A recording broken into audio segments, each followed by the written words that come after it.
Hello and welcome to Inside Green. I'm Kohler and welcome to our show. We will be bringing you inside information with city directors and people who help keep our community safe and growing. We're all filming from the TV studio right here inside Green High School as part of our TV production class, and today I'm sitting with Lisa Carey Dean, the law director for the city of Green. Welcome. Thank you. Good morning. Good morning. Thank you for being here. Could you tell us a little bit about yourself? So I am the first ever elected law director for the city of Green. I was elected in 2019 and then re-elected in 2023. We did not have an elected law director before me, so I'm the first and only elected law director. I'm also a partner, a principal actually, at the oldest law firm in the local area, Roderick Linton Belfance, which was established in 1880. So I practice, as well as working for the city of Green as its law director, I practice law still and have private clients. Oh. Could you share with us some of your primary responsibilities as Green's law director? So there's a lot of responsibilities as Green law director. My primary responsibility is to provide legal advice to the mayor and to the council. But because the mayor's administration is so large, that also means providing advice to all of the directors. So in the various departments, so engineering, service, finance, planning. So providing legal advice to all of those different departments and also to all of the city's boards and commissions. BZA, the Parks Board was sued last year. So lots of responsibilities that probably people don't really think of. And then the other thing is I'm responsible for reviewing and signing all of the contracts, and then any legislation, any changes to any ordinances. So it's my responsibility to make sure that we comply with law. Yeah, absolutely. What motivated you to pursue this position? How did your election impact the community? So I have had a desire to lead since I was in the 6th grade. I became a student council member in 6th grade. And so it's just kind of a natural desire to lead, I guess. And when this position became, so the residents of Green decided they wanted to have an elected law director instead of an appointed law director. So they wanted to be, they wanted an independent from the mayor's administration and from the council, a law director that was independent from those two. And so that was passed, I think, in 2018. And so when that became an elected position, I thought, you know, my personality, sorry, I probably shouldn't be touching that. My personality is such that I know that I would be able to maintain the integrity of the office, the independence of it. And so I wanted to be the first one to set the kind of parameters on it, what that role would look like, and to fulfill the intent of the voters. It's quite a large undertaking. It is. How do you ensure that your legal advice that you provide to the mayor and city council aligns with the best interests of Green's residents? I can give one good example of that. Probably around 2020, I realized that our publishers had wiped out one of our laws accidentally. And they had done that about 20 years before. So I could have easily just said, oh, this was a publisher's error, this is a law, and the residents voted for the council members at the time, 20 years ago, who then passed that law. So this is a good standing law, and we're just going to implement it. But I didn't feel that was fair to the residents because there are people that had moved here in the last 20 years who would have no reason to know that that was a good standing law. So I chose instead to present that to the council so that the public had an opportunity with certain law changes. So for specifically, sorry if I'm getting too hyper technical. I hope it's okay. Is it okay? Okay, all right. So with certain law changes, especially ordinances, it requires a public hearing, which means that the public gets notice that the law is changing and they have the opportunity to come and talk to the council and make their opinion known. So I chose to go that route instead, and normally it would have taken maybe 6 weeks to pass it, but instead it took 6 months.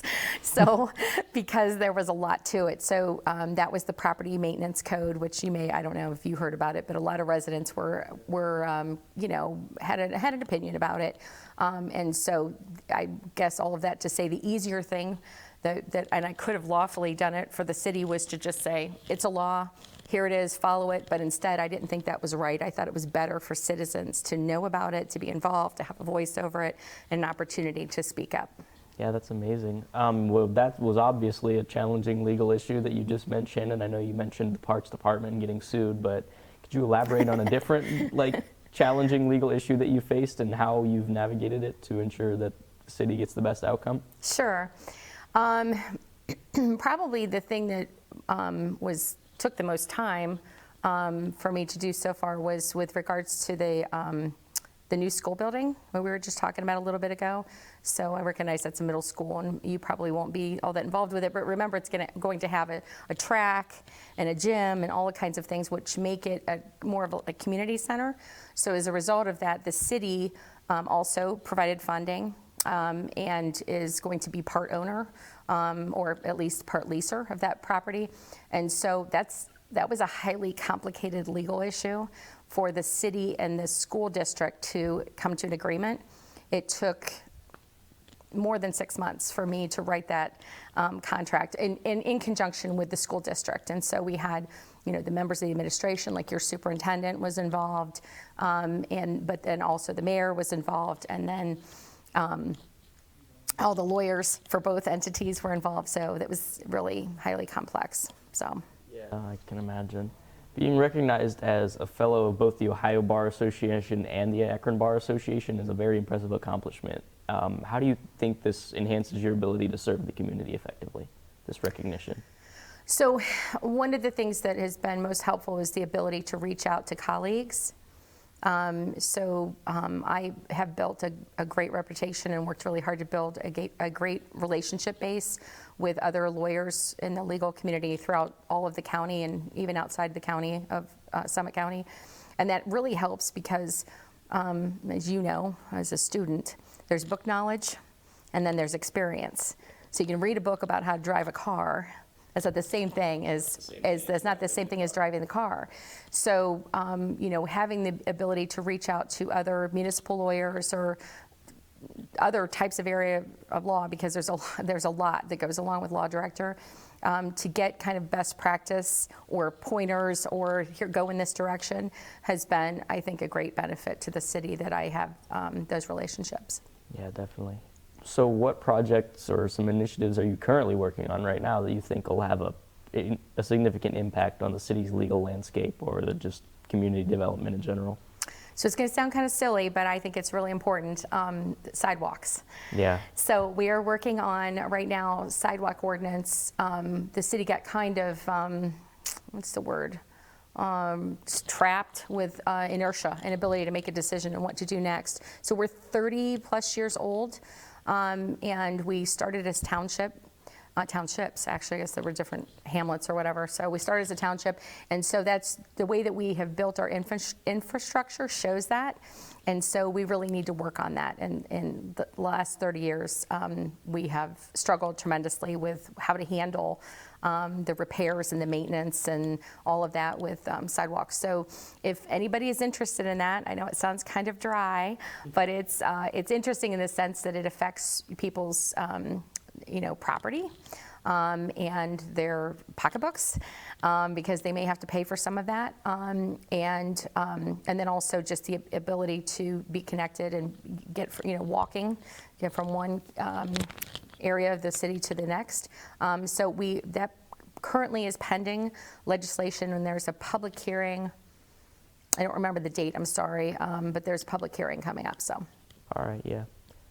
Finally, obviously you've been recognized by a bunch of associations. You're very knowledgeable about the topic. So what is some advice you would offer to aspiring legal professionals or anyone just interested in pursuing a career of that nature? So wants to be a lawyer? Yeah. So anybody who wants to be a lawyer? Lawyer, law. And any of that field? Any of that field.